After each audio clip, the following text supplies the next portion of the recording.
Hello, and welcome back to the Cricket Nerds podcast. Today, we have every single person here. We've all got a free evening together, which is awesome, to talk to you about the wonderful best game cricket. It's the best, isn't it? And there's been lots of cricket going on. So thank you all for your support. Make sure you continue to show that support by hitting that subscribe button, leaving those likes. We really do appreciate it. So today, we thought we'd mostly concentrate on talking about the India versus Australia series that we saw, the Border Gavaskar Trophy. And then there are a few extra bits that we'd like to add on at the end. So let's just get into it. Overall thoughts. James, biggest plus from the Border Gavaskar Trophy? Biggest plus, I'm going to say, was that we got to see two very high quality teams play. And like I'd say that first test probably was the biggest plus for me, where it was like all hyped up to be an absolute raging turner, absolute stinker of a pitch, and then it turned out to be quite a fair pitch. That's what I'm going to say biggest plus for me. And obviously, you know, all the extra kind of following and hype that there was around it. It was very exciting to be around. Yeah, I thought that one of the things that stood out to me was we saw some really good quality batting from some Australians as well, who like Usman Khawaja. I know that the rest of a lot of the batsmen struggled in this series, but he stood out as someone who seemed to know how to play on these pitches and really apply himself, especially given the fact that he wasn't even in the team about a year ago. And now he's just a dead set, yeah, you're straight in, because he's been doing awesome. And also, I thought that Cameron Green hitting that century in the last Test match really affirmed his place in the Australian side, and shows a lot of promise for them going forward to the Ashes series in the summer. What about you, Benj? Well, it's what we said about Cameron Green, about how much of a key part he is to Australia. Like, it allows them to balance their side. And just seeing him come back and, as you say, hitting that 100 definitely helped him in that last test. What I thought was promising was that I saw that Australia have got a new generation of spin bowlers. They're not just stuck with Nathan Lyon, Matthew Kuhneman, Todd Murphy. There's a little bit of a succession plan there when Lyon becomes not their number one bowler anymore. And I think that's a positive thing for Australia, because they've really had that one spinner who's always shone. Like, it was Shane Warne for so long, and then since then they've not really had someone since, like, probably Nathan Lyon would be the next one who was their great spin bowler. And yeah, it's good to see that they've got some depth there as well. And also the end of Virat's drought, like, you know, we have to mention that as a positive. Like, it's been a long time coming. It was good to see, maybe because he's now hit that century, there's going to be loads more that come. We might see another one at the World Test Championship at the Oval. Who knows? But yeah, I think loads of positives came out of this series as a whole. We got to see Shubman Gill get in ahead of KL Rahul, which is great to see. We all wanted that to happen. However, we didn't see Kuldeep Yadav. Now, James, I know you were a massive advocate for Kuldeep Yadav getting in the side. What are your thoughts on him not actually featuring in the end? I think it was a shame, definitely. I think because India obviously knew what type of pitches they were going to be preparing in this tournament, or in this series, I should say, they knew exactly what they were preparing. They knew exactly what kind of game plan they were going for. They were going for raging turners. So I don't quite understand why they still went for the two-seamer theory and attack. Yeah. Because, like, just if you're going to obviously play to your strengths, you might as well play to them in a very big way. So I was thinking initially that, you know, you replace Axar Patel with Kuldeep Yadav, but because Axar Patel actually saved India numerous times with his batting and ended up averaging a ridiculous amount. I actually think that replacing somebody like Umesh Yadav or only having one of Shami or Siraj in the side as a seamer would have been a better option for India. I agree. I do really think that Kuldeep could have added a lot, and that was probably my biggest drawback or the biggest negative for India's performance. Was other than obviously their top order woes, was just not playing Kuldeep, because I think a lot of people wanted to see what he can do, and potentially going into the series in England, or not series, just the World Test Championship final. Obviously, it's a more neutral venue, but I think Kuldeep Yadav as a spinner is obviously going to get more purchase out of even a greener deck, especially towards the latter stages, than somebody like Ashwin, who has notoriously kind of struggled overseas, and potentially even more than Jadeja, who obviously is going to start. But yeah, for me, I'd be having Kuldeep in there. Yeah. I think it makes sense for them to play a lot of Axar Patel, given I think that he's more of that control bowler, which you probably need in English conditions. So I think Axar Patel, if India do end up going with two spinners for that World Test Championship final, I can see them. When it's also at the Oval, isn't it, which is conducive to spin. Surrey usually pick a second spinner. So yeah, we could see Axar Patel come in with Jadeja. I don't think we'll see Ashwin, which is hard to say given how good he is. But I don't know. It's an interesting discussion to have. Who do you think? Do you think India will pick Ashwin in that World Test Championship final? Let us know in the comments below. I've got a theory. Go for it. I want to see Axar Patel promoted above Ravi Jadeja to number 5. Okay. As a batter, because he batted better than most of the Indian batters. You're not wrong.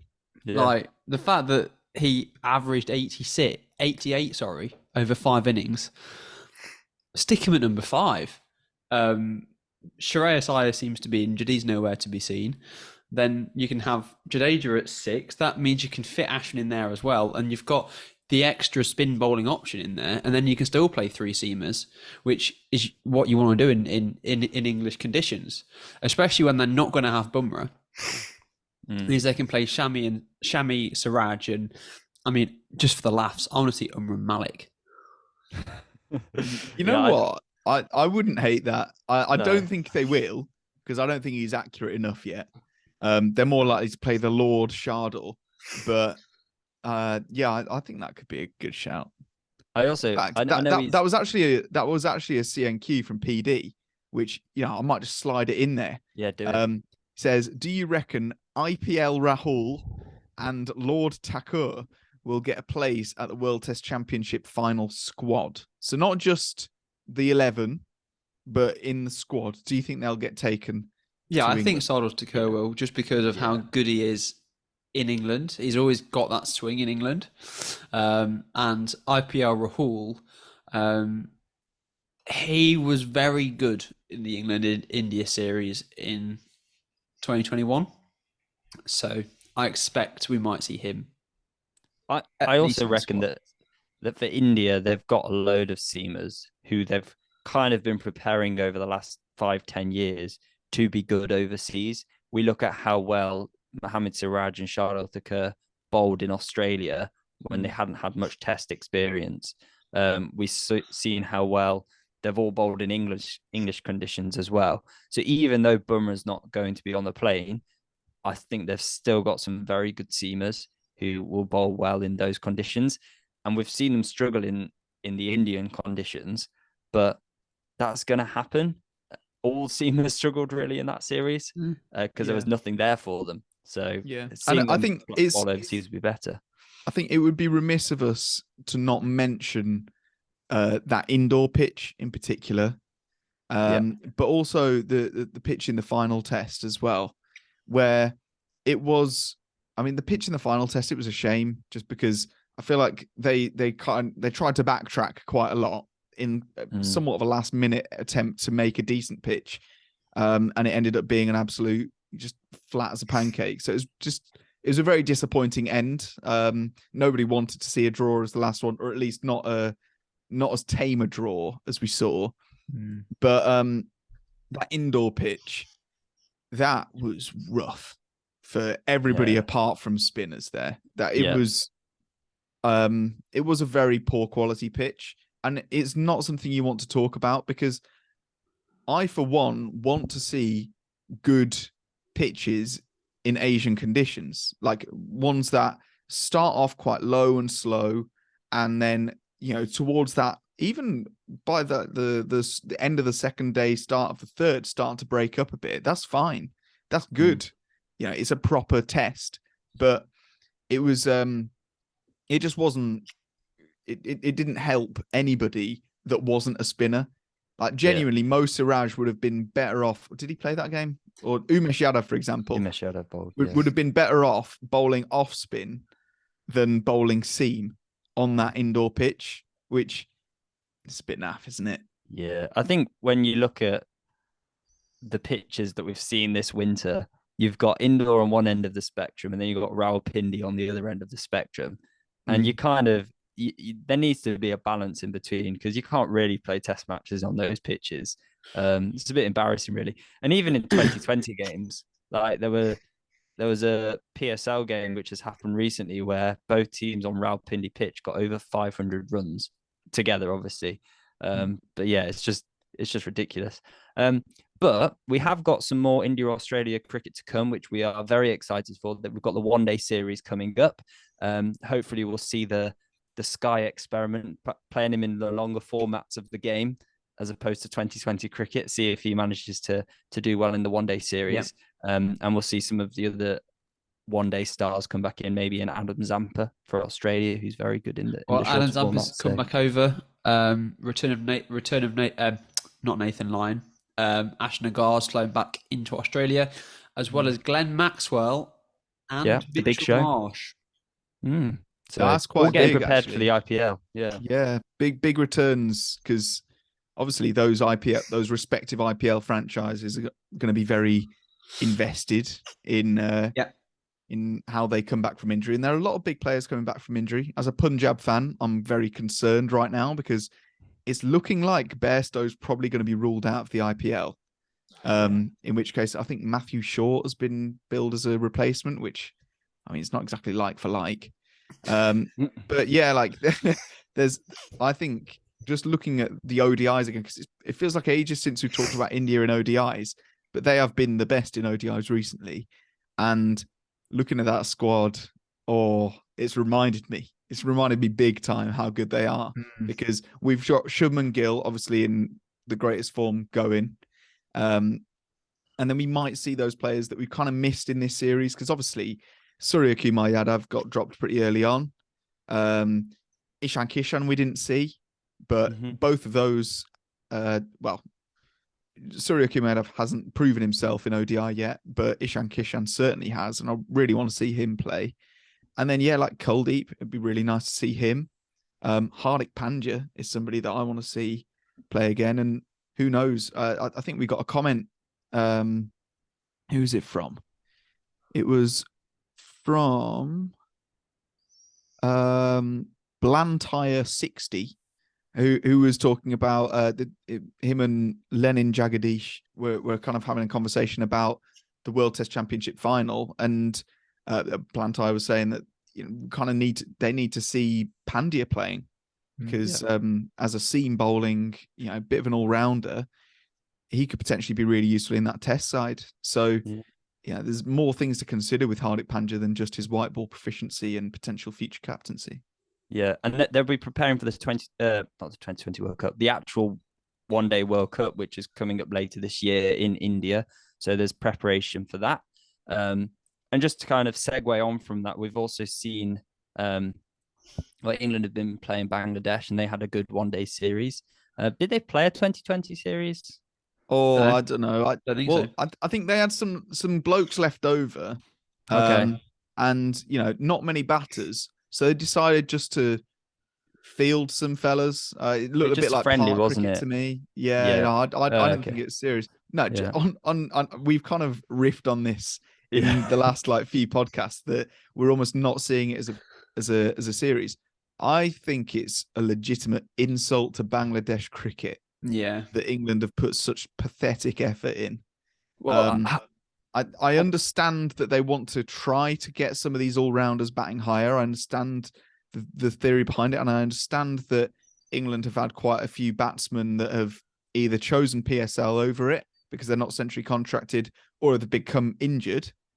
That being said, I think there are plenty of people that should be knocking on the door that are usually in the Lions squad, for example, that should have been flown over for this ODI series. It's disrespectful to the Bangladesh players. It's disrespectful to England fans that might be over there and that want to see some high quality T20 cricket. And ultimately, it's just a bit of an embarrassment to get whitewashed by a team that really shouldn't be whitewashing us. Yeah, they were tough pitches, but there's no way that Sam Curran should be batting at 6 with Chris Wokes, Chris Jordan, and Jofra Archer or Rehan Ahmed coming in after in that order. It's such a fragile and short batting lineup that we know that James loves batting depth. I'm such a big fan of batting depth, and obviously Punjab Kings fan. I was very invested in seeing Sam Curran perform. I wanted to see that happen. I wanted to see Chris Wokes doing really well. I wanted to see all of the England players do well, but ultimately they didn't, and they didn't have the players to change that tactic. So it just meant that it was a 3-0 whitewash, and it was probably a bit of fun for Bangladesh, but what was the point ultimately? Well, it's a weird one for me because England employed Matthew Mott as the specialist white ball coach midway through 2022 as the idea of he's taken this Australian women's side and they've become the dominant force in world cricket. Yes, they were good before, but he took them on and made them this unbeatable team, essentially. They were called the Invincibles. And the idea was we're taking this England team, which is the best in one-day cricket, and make them this great team.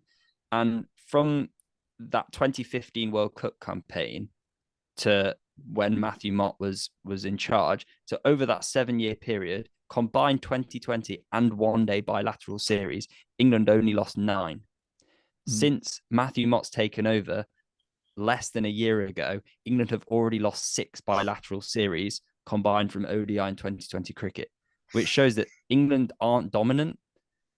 And part of the reason is because they're not picking their best side, and that's to do with scheduling issues. But at the same time, England shouldn't be losing these series as easily as they are. And it's just something that maybe England maybe have to look at, because if you're going into a World Cup later this year, you want to be having the confidence that you are winning these tournaments. You've got your best players playing all the time going into these big tournaments, and that's not happening. So a little rant from me. I don't know if you've got any thoughts, Benj. Yeah, I just to echo what you've both said. Like, I think there's also just some real simple things that could have been done. Like when Will Jacks was withdrawn, why not keep James Vince there to play in the T20s? Like, and there's loads of other players that we've talked about. I mean, there's people like Will Smeed, and I know Will Smeed's playing in the PSL, but there are so many like players that should be picked up. I mean, I prefer to see Sophie Eccleston playing instead of some of the people that were in our team. Like Chris Wokes was rubbish. Like I think Sophie Eccleston would have done a better job with bat and ball. But yeah, I just think it's as you've said. I think England, and it's a bit disgraceful really what they've done in that T20 series. I think they looked okay in the one day series. Shouldn't have lost that last game, which is interesting because England have sucked at one day recently, but they looked half decent. But yeah, in this T20, seeing as England are the T20 World Cup champions, it's almost like they've just won the World Cup and they're like, I don't really care anymore. Yeah, I think there are pros to take from it. Jofra Archer bowling in the 90s again, Rehan Ahmed getting his debuts in the 2020 one-day side. So there are pros. It's just a shame that the overall results aren't end up aren't ending up happening. Kind of similar to RCB in the Women's Premier League. Results not going their way, which is sad. However, they're still in it, because if Mumbai Indians continue to be dominant and Delhi Capitals continue to win their games and RCB win all of their games, RCB actually qualify, which sounds ridiculous given they've lost their How have first you 5 worked games. that out? That they finished over UP and Gujarat. Yeah, it's crazy. Just look at the table and the fixtures. It's not too hard. But yeah, James, what did you think of the Mumbai Indians? Because they're the team you've chosen to support, and they easily beat Gujarat Giants today.